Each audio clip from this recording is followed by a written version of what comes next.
బతుకమ్మ పండుగ సంబరాల సందర్భంగా చేగుంట మండల కేంద్రంలో ఉరచెరువులో బతుకమ్మలను నిమజ్జనం చేసే సమయంలో బతుకమ్మలతో మహిళలు 44వ జాతీయ రహదారి దాటి వెళ్లాల్సి వస్తుందని అధికారులకు తెలియజేశారు.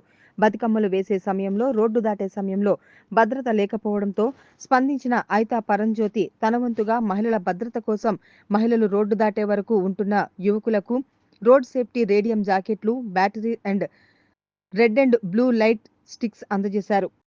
ఈ సందర్భంగా ఐతా పరంజ్యోతి మాట్లాడుతూ చీకటి పడుతున్న వేళ అందరూ బాగుండాలని, రోడ్డు దాటే సమయంలో ఎవరికీ ఇబ్బంది కలగకుండా రోడ్ సేఫ్టీ లైట్ జాకెట్స్ మరియు red and blue light sticks అందజేసినట్లు తెలిపారు. చేగుంట ఆడపడుచులకు బతుకమ్మను చెల్లో వేయడానికి వెళ్ళడానికి ఈ మార్గ మధ్యంలో హైవే ఉండడం వల్ల ఈ హైవే దాటడానికి వాళ్ళు చాలా ఇబ్బంది పడుతున్నారు.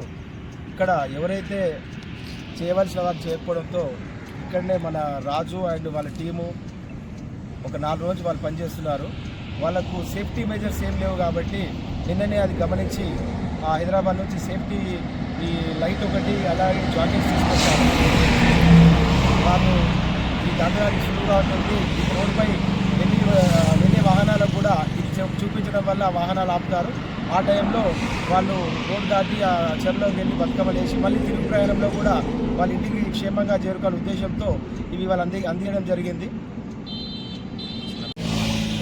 ఒకసారి వాళ్ళు కంట్రోల్ కాకుండా వస్తే చాలా ప్రాణాలు పోయే ప్రమాదం ఉంది కాబట్టి ఏ ఒక్కరికి కూడా చిన్న ప్రమాదం కావద్దనే ఉద్దేశంతో ఈ కార్యక్రమం చేపట్టడం జరిగింది.